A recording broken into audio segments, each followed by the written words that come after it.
Hello and welcome to the Bible in Plain View. Today we're going to do another installment. I'm Brother Godfrey, your reader, and to my left is Brother Chris. Today's lesson title is called, Is There a Difference Between the Old Testament and New? And without further ado, Brother Chris. All right, so again, this lesson is about the Old and New Testament, simply seeing if there's a difference between them. It's something that you may hear people say when you're talking to people on the street. And we're just going to get some more understanding on that. We're going to start this off in Matthew chapter 5. Because actually this is where somebody went to. Probably like last month we were talking on the street and they said, well, what about these things? So we're going to start off here and see what Christ was talking about. Matthew chapter 5. And we're going to pick it up around verse 21. All right. When you're ready, go ahead. Ye have heard that it was said by them of old time, Thou shalt not kill, and whosoever shall kill shall be in danger of the judgment.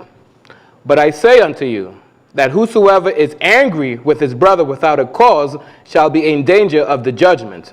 And whosoever shall say to his brother, Raka, shall be in danger of the council. All right, so we see here that, and we know that this was in the Ten Commandments. You know, thou shalt not kill. It's the sixth commandment. So he said, ye have heard in old times, because that's where this was written in the Old Testament. And we should get some understanding on even what those words mean, testament, the old and new. But he said, ye have heard that it was said by them of old time, thou shalt not kill, and whoever shall kill shall be in danger of the judgment. Because again, these 10 commandments, this is like the covenant, the agreement, if you will, between God and man on how to get eternal life. That's why when the man asked Christ, what should he do to inherit life? He told him, keep the commandments, right? And he started to name these. So this is the judgment he's talking about. And he said, but I say unto you at verse 22, that whosoever is angry with his brother without a cause shall be in danger of the judgment. And whosoever shall say to his brother, Raka, shall be in danger of the council. But whosoever shall say, thou fool, shall be in danger of hellfire. Now let's go back to Leviticus chapter 19 and see if we can find something along those lines. Because, again, when you really get some understanding, you see the whole Bible is about Jesus. Teach. And that's who they were really dealing with, even back in the Old Testament. And we know he doesn't change. So let's go to Leviticus chapter 19.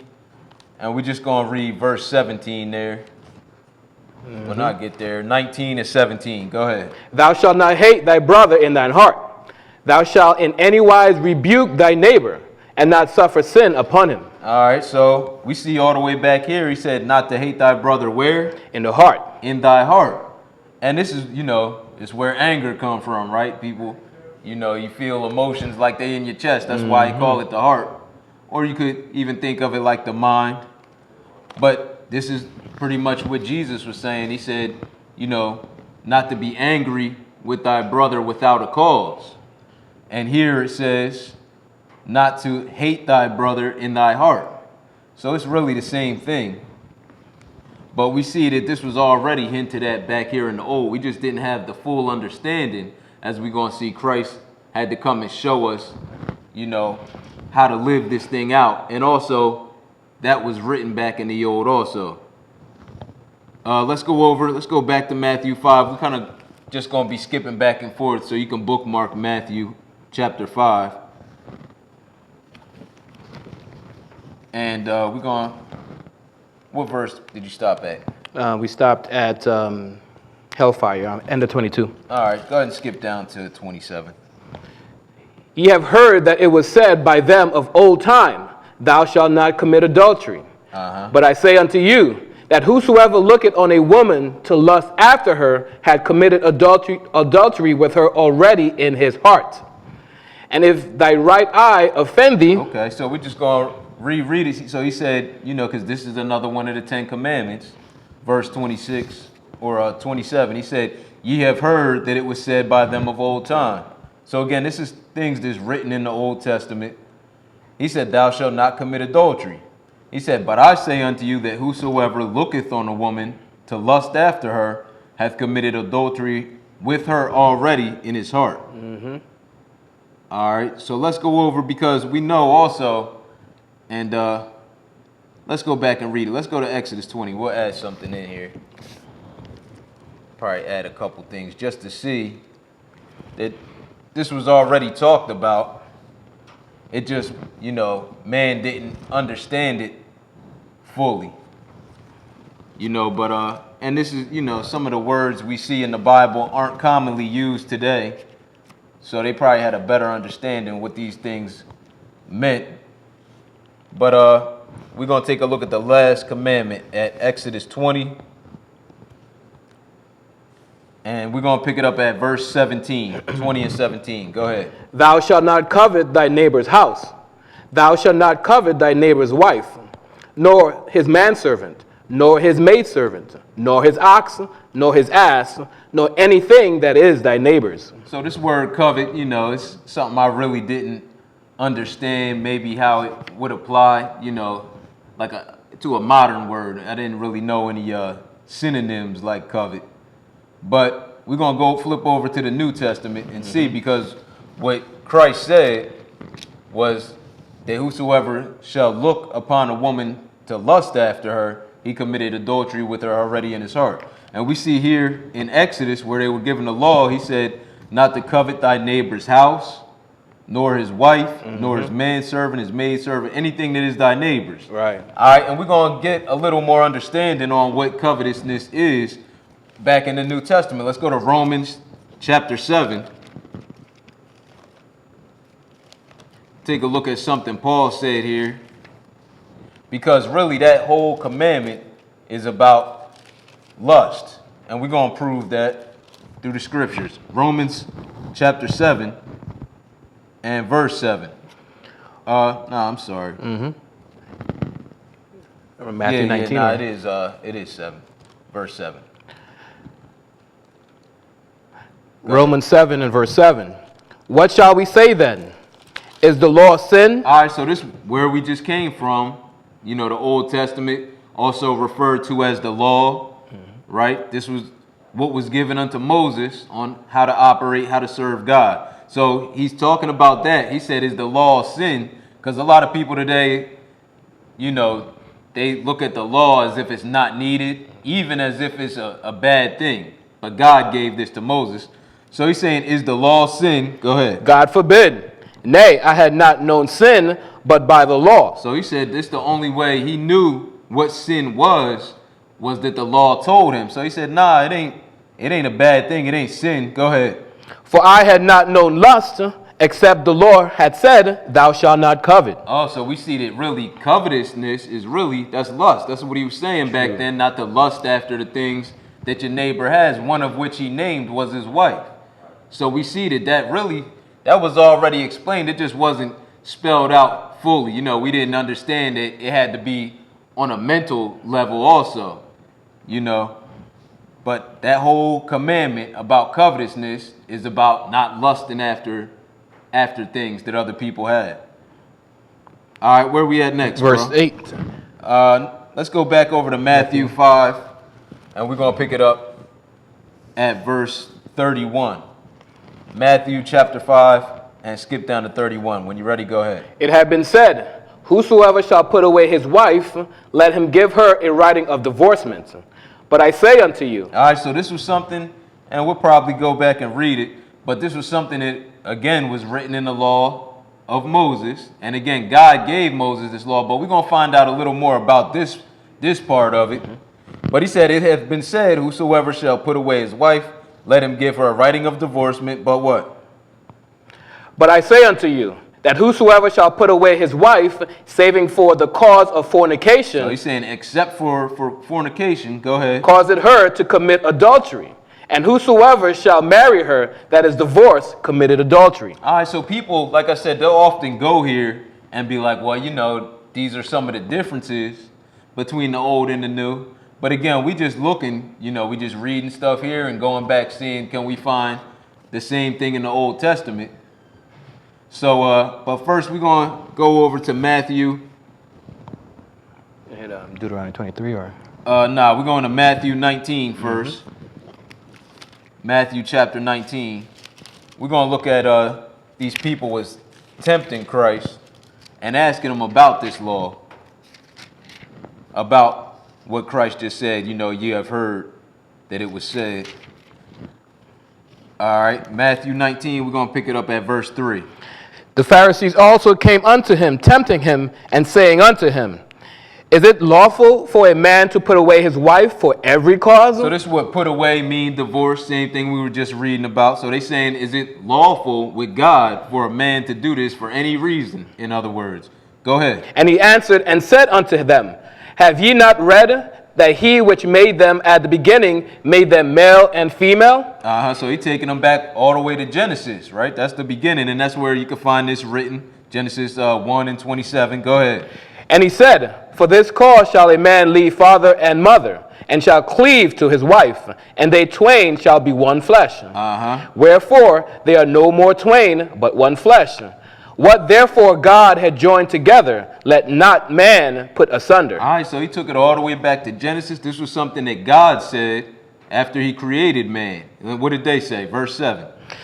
They say unto him, Why did Moses then command to give a writing of divorcement, and to put her away?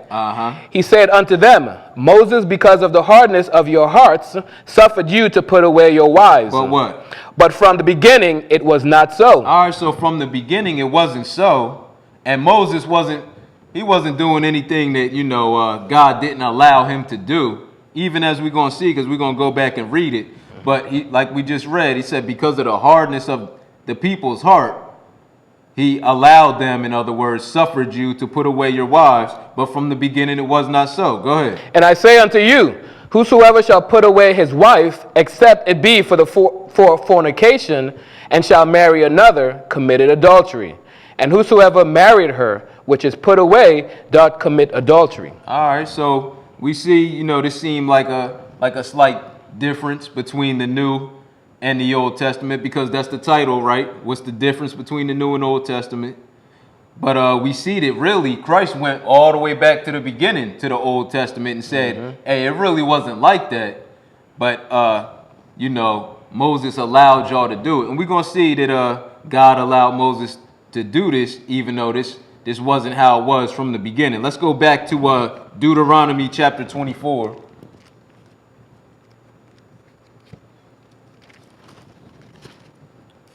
I'm sorry. Yeah, 24. And we're going to pick it up at verse 1. Deuteronomy 24 and 1. Go ahead.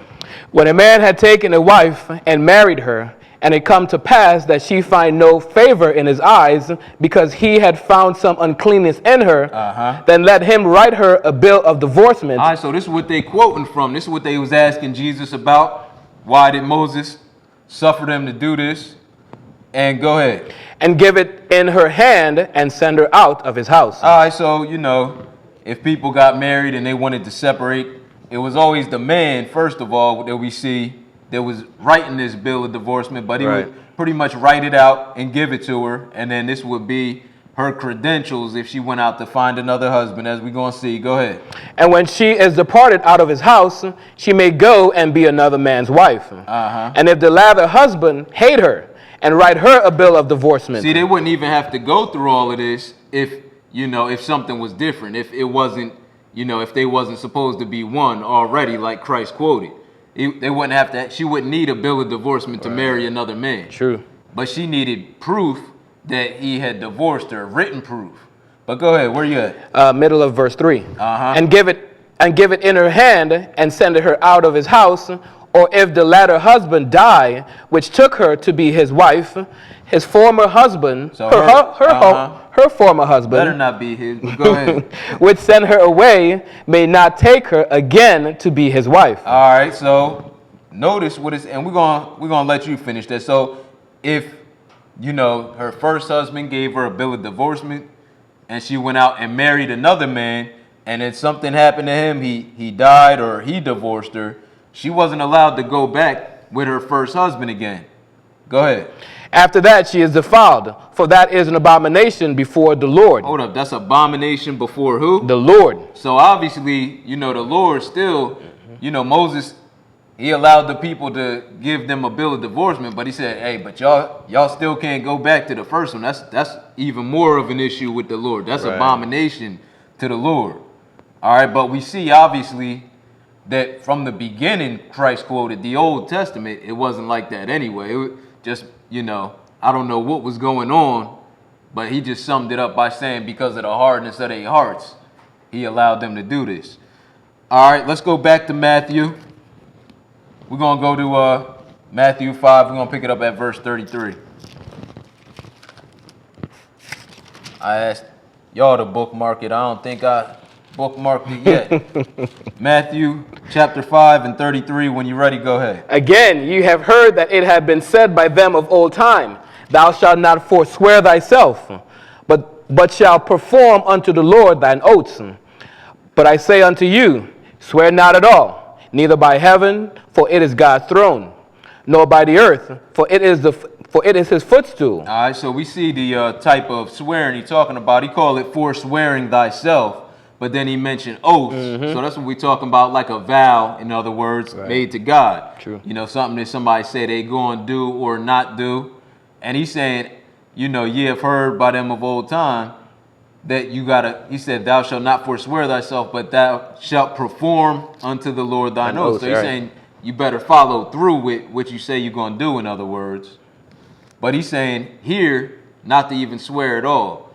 And we're going to see that even back in the Old Testament, it was saying that that would be the better thing to do anyway. But go ahead. Where you at? 35? Middle 35. Neither by Jerusalem, for it is the city of the great king. Neither shalt thou swear by thy head, because thou canst not make one hair white or black. So, you know, sometimes people, they swear on stuff like that. You might hear them say, you know, they swear on their kids or their mother's grave or whatever. But he's saying, you know, you can't even make one hair on your head white or black. So why would you swear by these things that you can't change anyway? But what? But let your communication be yea, yea, or nay, nay. For whatsoever is more than these cometh of evil. Yeah, because, you know, if people don't want to believe you, oh, well, you ain't got to, you know, go some extra route to convince them. You know, I tell people, you ain't got to swear to me. You know, I ain't nobody. You know, if your word ain't good, then I just won't believe you next time. But, so he said, let your communication be yea, yea, nay, nay. For whatsoever is more of these cometh of evil. Let's go back to, we're going to go to Deuteronomy chapter 23. I'm going to skip 30 and 39. Let me see. Nah, that's the next one. I probably sent it to you wrong. But we're going to go to Deuteronomy chapter 23. Because we talking about oaths here. And again, you know, we just dealing with what is the difference between the New and Old Testament. And we're going to see, hopefully, if we have enough time, some things, you know, have changed. One major thing, but pretty much everything else remains the same. Deuteronomy 23, and pick it up at verse 21. When you're ready, go ahead. When thou shalt vow a vow unto the Lord thy God. All right, so this is what we was talking about. He said, thou shalt not forswear thyself, you know, but shall perform to the Lord thy oaths. Right. Again, that's a vow. But so he said, when thou shalt vow a vow unto the Lord thy God, go ahead. Thou shalt not slack to pay it. All right, so this is pretty much what Christ was referring to. He said, you know, that you better follow through with it. Why is that? For the Lord thy God will surely require it of thee. So when is it going to require it? On the day of judgment, you know, as we're going to find out, but go ahead. And it would be sin in thee. And then it would be a problem at that point if you made a vow and didn't follow through. And so we see already it's letting us know it's better just not to even make a vow. Right. But go ahead. But if thou shalt forbear to vow. So if you don't vow or make an oath or forswear, as we read in Matthew, go ahead. It shall be no sin in thee. And he's letting you know pretty much that's the smarter thing to do. Go ahead. That which is gone out of thy lips thou shalt keep and perform, even a freewill offering, according as thou hast vowed unto the Lord thy God, which thou hast promised with thy mouth. All right, let's go over to Ecclesiastes chapter 5, and we're going to pick it up a little bit because it's a lot more I want to cover And we only got about 9 more minutes. Ecclesiastes 5, we're just going to read verse 5 there.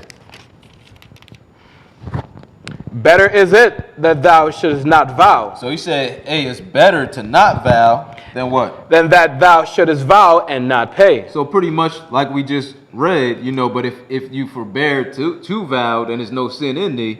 Hey, Solomon, you know, who the Lord gave more wisdom to than all the men on earth, say, hey, it's better if you don't even vow than if you vow and not pay, because it'll be sin in you. Go ahead. Verse 6. Oh, no. Okay, that's all. Let's go back to Matthew 5. And we're going to pick it up at verse 38. And when you're ready, go ahead. Ye have heard that it had been said, an eye for an eye, and a tooth for a tooth. Uh-huh.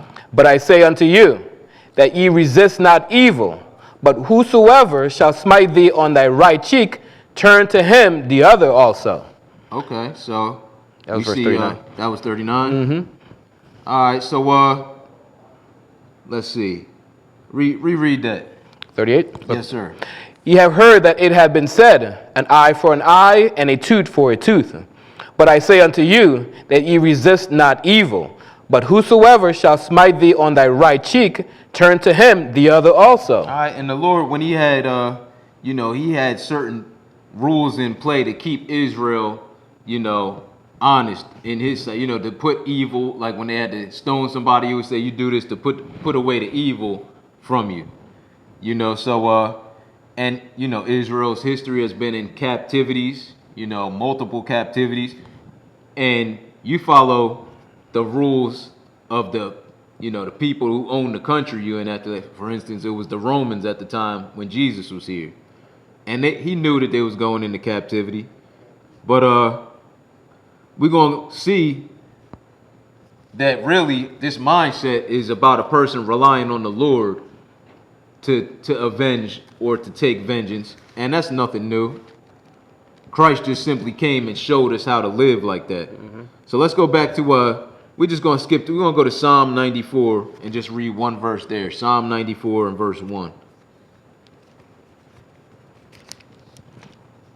I was going to have y'all go. You can read it in your spare time to Deuteronomy chapter 32, verses 34 through 36. But we're going to read the same thing here in Psalm 94 and verse 1. Go ahead. O Lord God, to whom vengeance belongeth, O God, to whom vengeance belongeth, show it mercy. So we see who vengeance really belonged to, because like we've been reading about, you know, we read about where, you know, if somebody vow and not perform, it would be sin in them. When would that be? On the day of judgment. And that's when God is going to take vengeance. All right. But we're going to see, because this was a problem a lot of the religious leaders had, you know, around when Christ was walking the earth. They were, you know, looking at him like, you know, where does he have this authority to say these things? We're going to see that even that was already written. Let's go back to Deuteronomy 18, because pretty much this is the two things that people try to compare. They're either the law of Moses and then what's in the New Testament. Some of them think it's like a new law of love or something like that. But a lot of them, they say that was that Mosaic law back then. So let's take a look at something that Moses wrote. Because again, God gave Moses this law to begin with, and he already had it written, something that was going to take place in the future. Deuteronomy 18, and pick it up at verse 15. Go ahead. One witness shall not rise up against a man. Deuteronomy chapter 18. And verse 15. Verse 15. The Lord thy God will raise up unto thee a prophet from the midst of thee, of thy brethren, like unto me. Unto him ye shall hearken. Skip down to verse 19 and go ahead. And it shall come to pass that whosoever will not hearken unto my words, which he shall speak in my name, I will require it of him. All right, and you can find in the New Testament where this is quoted and let you know that this is talking about Jesus. All right, so he let you know, and again, he quotes it there, but that somebody was going to come like Moses. And there's a bunch of similarities between the two. We don't have time to talk about them all in this short segment, but, you know, we got lessons on this stuff, full-length lessons to show the similarities. For instance, they were both the intercessors, like the go-between God and man. You know, you can read about Moses pouring out these plagues on Egypt. You can go to Revelation 5, see that the Lamb of God going to open these seals and pour out these plagues on the whole world, just to name a couple. But let's keep it moving. We're gonna go Hebrews. into Hebrews chapter 9. And these couple chapters, Hebrews 9 and 10, it's good to read the whole thing. They'll really help to give you some understanding on the Old and New Testament, because the Testament is actually a legal word. It's a word used in law. It's also known as the type that is used talking about the Bible books as a last will and testament. It's like somebody's declaration of what they want done with their possessions after they die. It's a will. It's called a testament. Hebrews 9, pick it up at verse 1. Go ahead. Then verily the first covenant had also ordinance of divine service and a worldly sanctuary. For there was a tabernacle made, the first wherein was the candlestick and the table and the showbread, which is called the sanctuary. All right, so this is how they used to have to do it back then. You know, they used to have this a worldly sanctuary, like a portable tabernacle they would carry around with them, with the mercy seat and all of these things, the candlestick, the showbread. True. Go ahead. And after the second veil, the tabernacle which is called the holiest of all, which had the golden censer. Okay, go ahead and skip down to verse 6. So then they had this second part called the holiest of all, and he's going to tell us something about that. Go ahead. Now when these things were thus ordained, the priest went always into the first tabernacle, accomplishing the service of God. All right, and God told Moses to make these things the exact way that he showed them, because it was patterned after something in heaven. So they would go into the first part of this tabernacle on a regular basis and do what they needed to do. But go ahead. But into the second, when the high priest alone once every year, not without blood, which he offered for himself and for the errors of the people. All right, so into the second part behind this veil, the place that we read called the holiest of all, went only the high priest. Now it said the regular priest went in the first part all the time, but only the high priest went in behind the second veil once a year. This was on a holy day known as the Day of Atonement. The Day of Atonement, and it says not without blood. He would have to kill an animal for himself and his family, and then he had to kill one for the errors of the people. Go ahead. The Holy Ghost, this signifying that the way into the holiest of all was not yet made manifest, while as the first tabernacle was yet standing. So this was all pointing at something. He's going to even tell us in the next chapter, if you don't have time to get to it, that this law was a shadow of good things to come. Mm-hmm. So this was all pointing at really how Christ was going to come and lay down his life. Go ahead and skip down to, did you read 9? No, not yet. Read verse 9. Which was a figure for the time then present, in which were offered both gifts and sacrifices that could not make him that did the service perfect as pertaining to the conscience. So this was another thing that they did back then. They would have to kill animals all the time. And this it's talking about, the Day of Atonement, which was once a year, but even the first part of the tabernacle, they had to go into on a regular basis. They had a daily sacrifice. There was a weekly sacrifice. So they were always killing animals. But he's saying this was all pointing at how Christ was going to come. Skip down to verse 11. But Christ being come an high priest of good things to come by a greater and more perfect tabernacle, not made with hands, that is to say, not of this building, neither by the blood of goats and calves, but by his own blood he entered in once into the holy place, having obtained eternal redemption for us. So we see that Christ, when he died, that's what sealed the deal. If you read in Matthew, I think it's 27 or 28, it say, the veil of the temple was rent from top to bottom, and the rocks rent. That's where they used to go to sacrifice these animals on the Day of Atonement. And that was letting us know that now this ultimate sacrifice had been made. So that's one of the main differences. We ain't got to go out and kill an animal now when we do something. And this is still, we didn't have time to cover everything. These were things done in ignorance, even back in the Old Testament, as it tells you now in the New, if you read Hebrews 10 and verse 26. But that was the lesson. The difference between the New and Old Testaments, and hopefully you got some understanding in Jesus' name. Peace. Peace.